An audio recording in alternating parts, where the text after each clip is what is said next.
Sometimes he teamed up with his wife, fellow Oscar winner Joanne Woodward, who he married in 1958. He and Woodward lived in a Connecticut farmhouse where they raised their 3 daughters.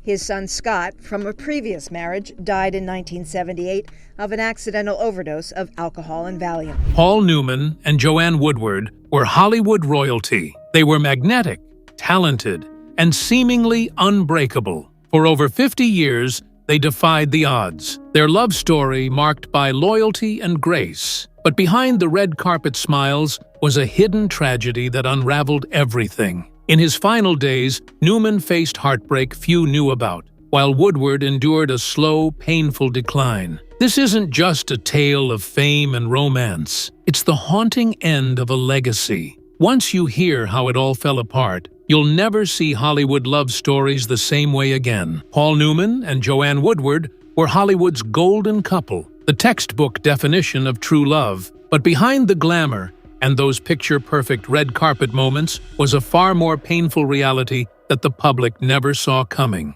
You see, while Paul Newman was still charming the world with that signature smirk, something darker was already brewing behind the scenes. There were whispers of fading memory, quiet withdrawals from the spotlight, and then the news that would rock even his closest circle. Meanwhile, Joanne, the woman who stood beside him for over 50 years, was fighting a devastating battle of her own. Their final chapter wasn't just sad, it was eerily tragic. And today, we're pulling back the curtain. From health scares and hidden heartbreak, to family tension and a legacy that hangs in the balance, we are going there. And once you hear what really happened, it'll change how you see them forever. The love story that Hollywood couldn't script. Paul Newman and Joanne Woodward. This wasn't some tabloid romance manufactured for press or box office buzz. No, Paul and Joanne relationship was real, unfiltered, and it all started in the most unassuming of places. They met backstage in a Broadway theater in 1953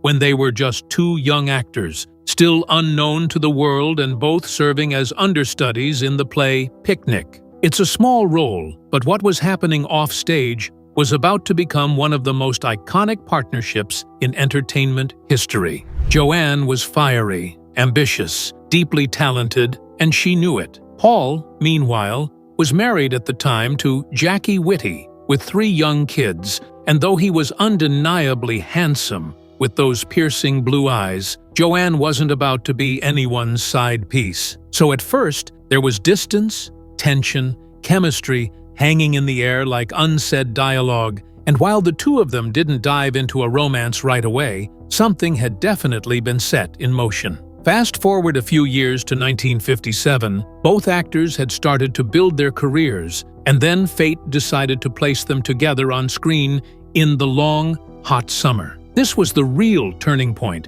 because this was the moment everything clicked. Their performances were magnetic. But what was happening behind the scenes was even more electric.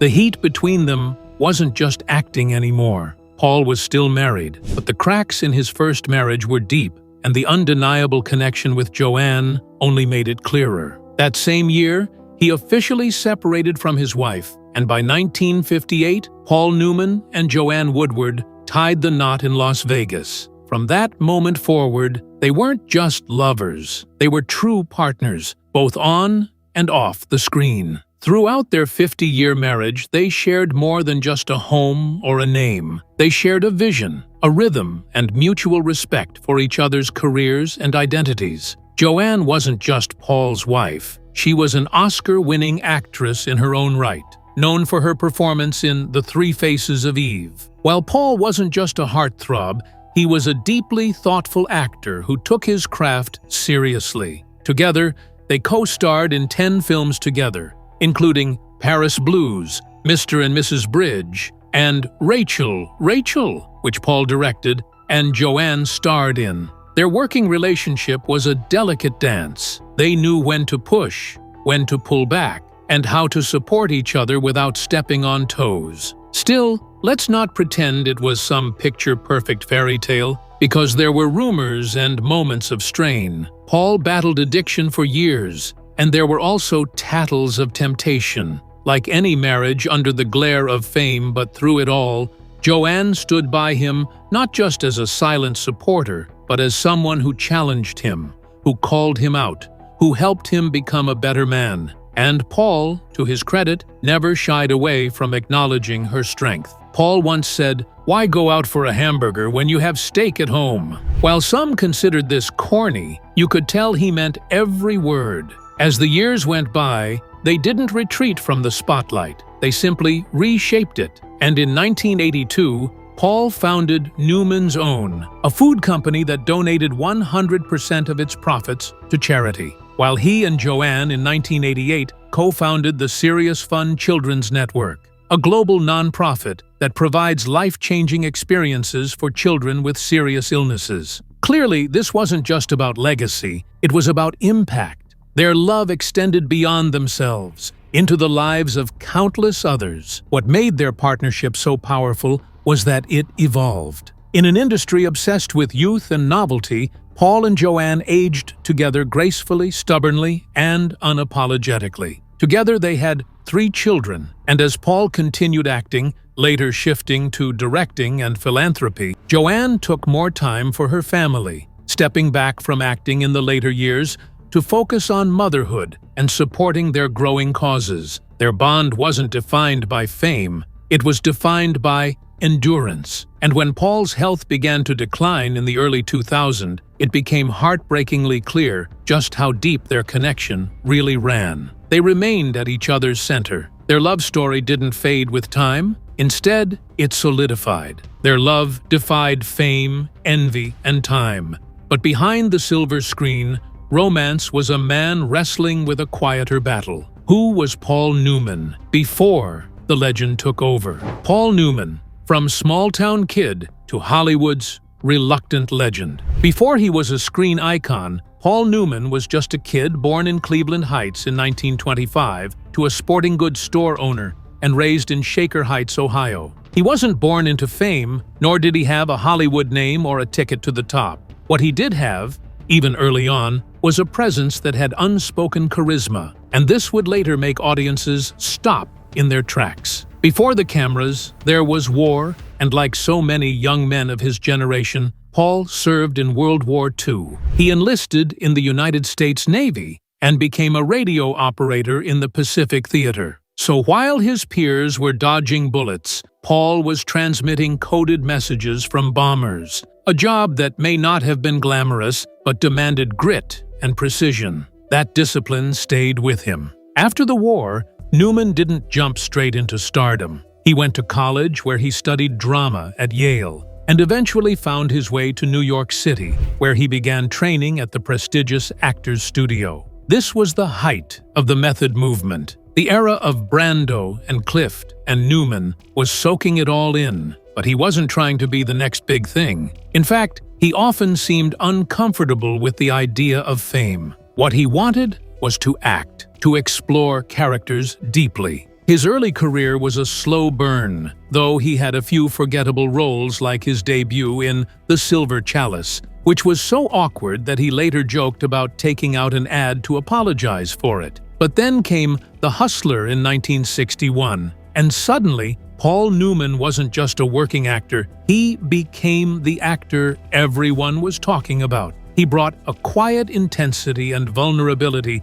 to a hustler's arrogance, and critics took notice. This wasn't some pretty boy cashing in on looks. This was serious talent. From then on, the hits just kept coming. HUD, Cool Hand Luke, Butch Cassidy, and The Sundance Kid. Each performance carved him deeper into American culture, and before he knew it, he wasn't just the lead, he was the movie. By the time Butch Cassidy dropped, pairing him with Robert Redford, audiences were completely hooked. They weren't just watching a movie, they were now witnessing chemistry, charm, and effortless cool unfold on screen. But what really set Paul apart was he didn't let Hollywood define him. While others chased the spotlight, Newman swerved. He took risks, turned down roles that didn't feel right, and waited years for an Oscar win that he deserved 10 times over. It wasn't until 1987, after 10 nominations, did he finally snag his Academy Award for The Color of Money. It felt long overdue, sure,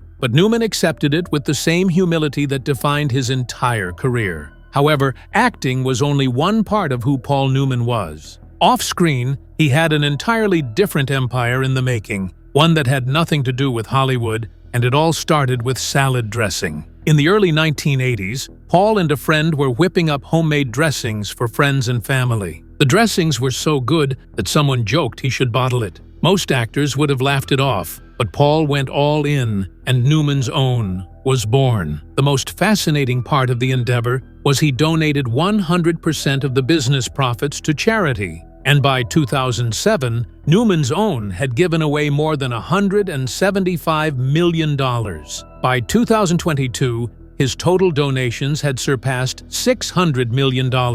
Paul did not just donate randomly. His money funded educational programs, food initiatives, and his personal passion project was camps for seriously ill children. It was philanthropy without the red carpet, because Paul didn't make a spectacle of it. He just did the work, and that's what people admired. He wasn't slapping his name on a product for clout. He actually believed in it. He believed in making the world better, and he put his money where his mouth was. Even in his later years, when most actors retreated into a comfortable retirement, Newman kept challenging himself. He directed films, voiced Doc Hudson in Cars, and stayed politically active, speaking out on social issues with the same quiet conviction that made him a force in every other part of his life. What made Paul Newman so captivating isn't just the roles he played, but the way he moved through life. He was famous, but never desperate for fame. He was wealthy, but never consumed by it. He had it all, and still made time to give most of it away. He conquered Hollywood on his own terms, but even legends can't outrun time. As the spotlight dimmed, Paul and Joanne faced a sorrow no script could soften. So what shattered their golden era? The fall of a golden era. Paul Newman and Joanne Woodward's final heartbreak.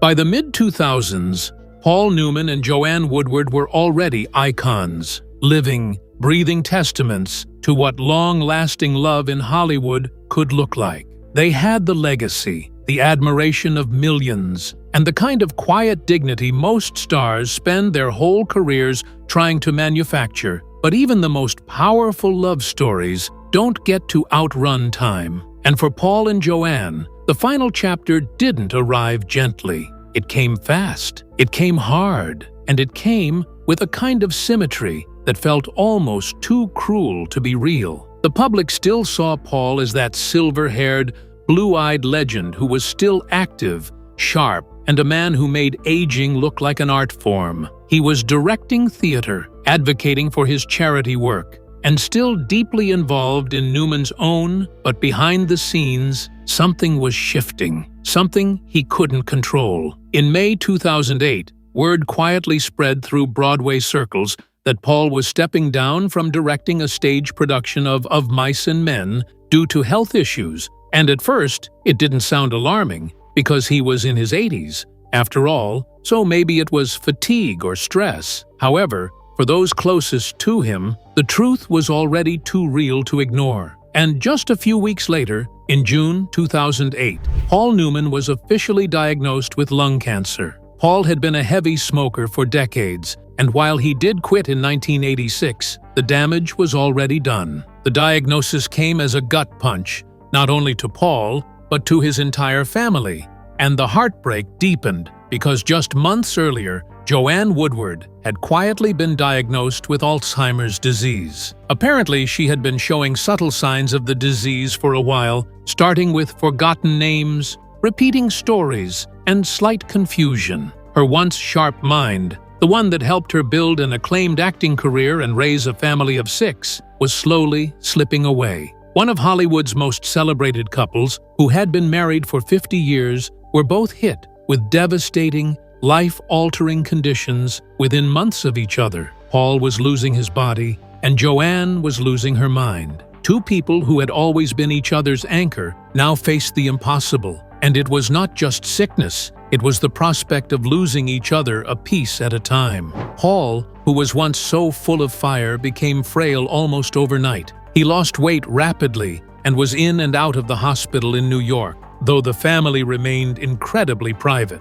Paparazzi tried to snag photos, tabloids speculated, but Paul wasn't giving them anything. Meanwhile, Joanne's decline was quietly progressing. The thing about Alzheimer is, it isn't dramatic. It's slow, brutal, and unpredictable. One day, she'd remember something perfectly, and the next, it was like it had never existed. The woman who once sparred effortlessly with Paul on camera, who had held her own in every conversation and every crowd, was now beginning to fade in ways her family couldn't even explain. The most tragic detail was, as Paul's health declined, there were days when Joanne didn't fully realize what was happening. According to some sources, Paul did everything he could to keep things normal at home. He didn't want Joanne surrounded by sorrow. He didn't want to be the dying husband, so he would sit with her, hold her hand, make her laugh when he could. He never made his illness the center of attention. Even in decline,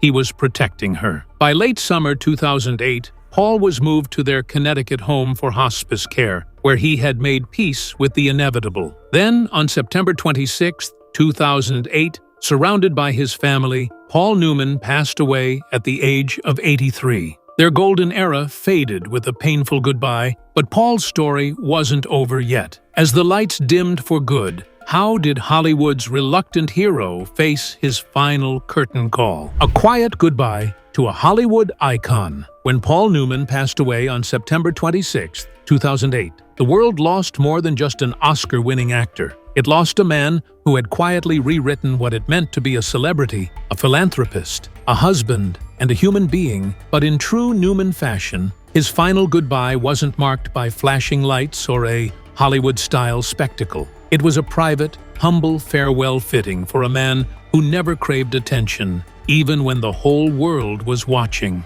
Paul took his final breath at his farmhouse in Westport, Connecticut, surrounded by family and the soft hush of a life winding down. He passed exactly how he lived, on his own terms, surrounded by the people he loved the most. He died in the same farmhouse where he had spent decades raising his children, hosting friends, and living life far away from the glare of Hollywood. But what really stunned fans, and even some friends, was how low-key everything after his death turned out to be. Paul was cremated shortly after his death, and his ashes were reportedly scattered in a private ceremony, although the family never officially confirmed exactly where. There were whispers about a favorite tree on his property, or perhaps near one of the serious fun camps he helped establish, but those details remained tightly guarded by the family, just like Paul would have wanted. The funeral, if you could even call it that, was intensely private, with only a small circle of loved ones attended, including his wife Joanne, their daughters, and a few close friends. There was no press, no paparazzi, no invitation to the outside world. It was intimate, sacred, and protected from the spectacle that often follows the death of someone so famous. In that choice, Paul gave his family and himself a final gift: peace. Even in death, Paul refused to become a headline. It wasn't about legacy for him, not in the typical Hollywood sense. His legacy was already cemented in the thousands of children his nonprofit helped, in the millions raised through Newman's own, and in the quiet dignity of a marriage that somehow survived fame. He didn't need a grand send-off. He was the send-off. Fans around the world held their own tributes. Flowers and candles appeared outside his home. Old interviews and classic film clips flooded television screens, but the man himself had slipped away quietly.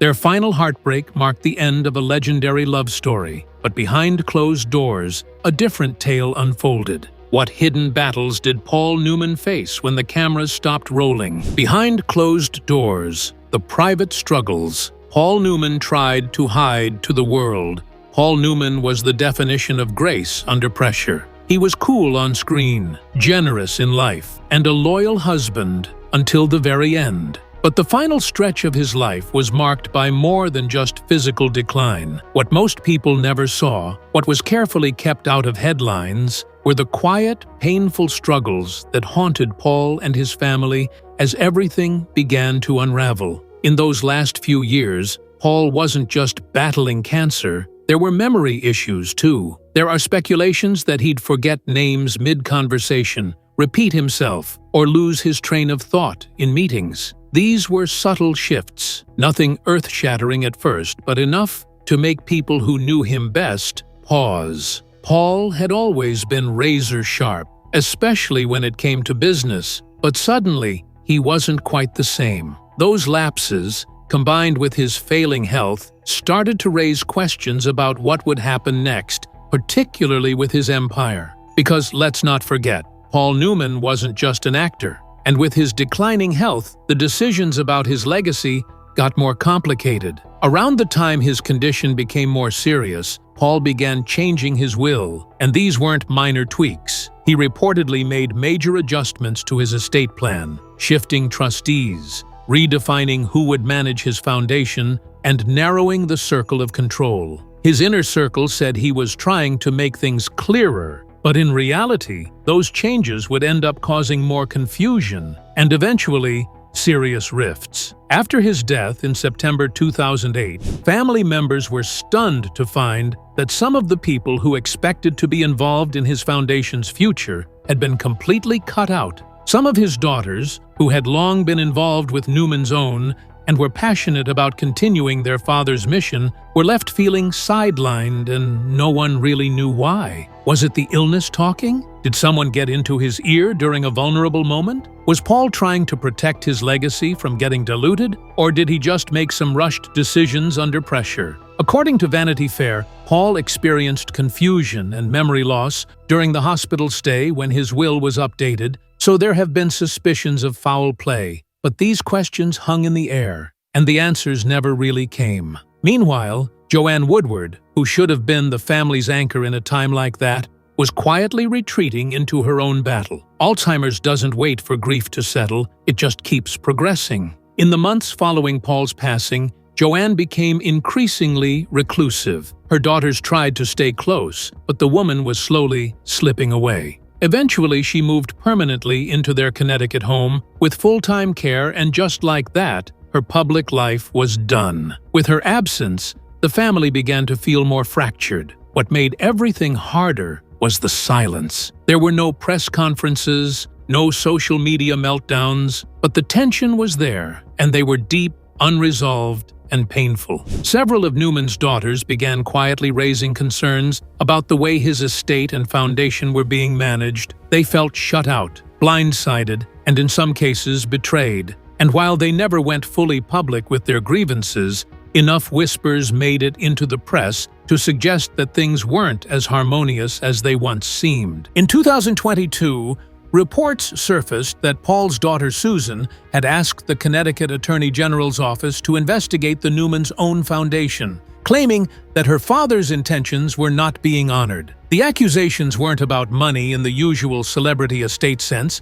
It was about control, purpose, and legacy. It was about whether Paul's wishes were really being followed, or whether things had gotten lost in the shuffle after his death. In the years since, Newman's Own has continued its mission, still donating millions annually to charities. Paul's daughters, for the most part, have kept their disputes low-key, but the strain still lingers because behind every Hollywood legend, there's a real family, with real hurt. And Paul Newman, for all his brilliance and goodness, wasn't immune to the kind of messiness that creeps in at the end. His life was extraordinary. His love story was rare, but his final chapter was marked by memory lapses, shifting wills, family rifts, and the slow erosion of the woman he adored. Behind the charm and acclaim, Paul wrestled with demons the world never saw, but through the shadows, a legacy was born. So how did he and Joanne turn pain into lasting purpose? A legacy larger than life. Paul and Joanne's cinematic brilliance and lifelong purpose. If there was ever a love story that felt too good for Hollywood,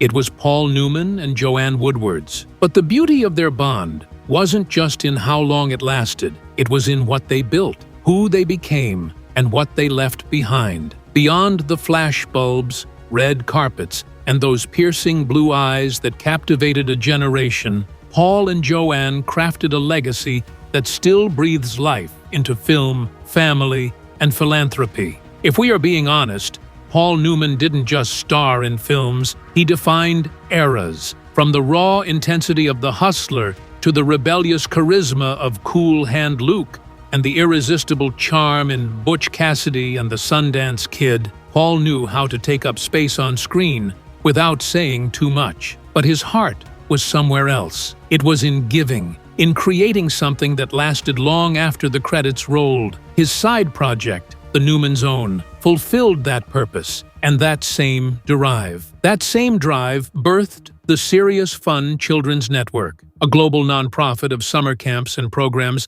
designed for kids with serious illnesses because Paul believed kids shouldn't have to sacrifice joy just because they were sick. He wanted them to feel like kids again. That vision, rooted in empathy and humility, now serves over 150,000 children annually in more than 30 countries, showing it was not a vanity project, it was a purpose. While Paul was building this quietly revolutionary philanthropic empire, Joanne was on her own path of quiet brilliance. She is a gifted actress in her own right. An Oscar winner before Paul even hit it big, Joanne never let herself be defined by her husband's fame. She chose powerful, nuanced roles that challenged norms and showcased her range, yet still made space for family. She raised their daughters while protecting her privacy and grounding one of Hollywood's most iconic men, but their relationship wasn't without its turbulence. Paul's struggle with alcoholism during the early years of their marriage was serious,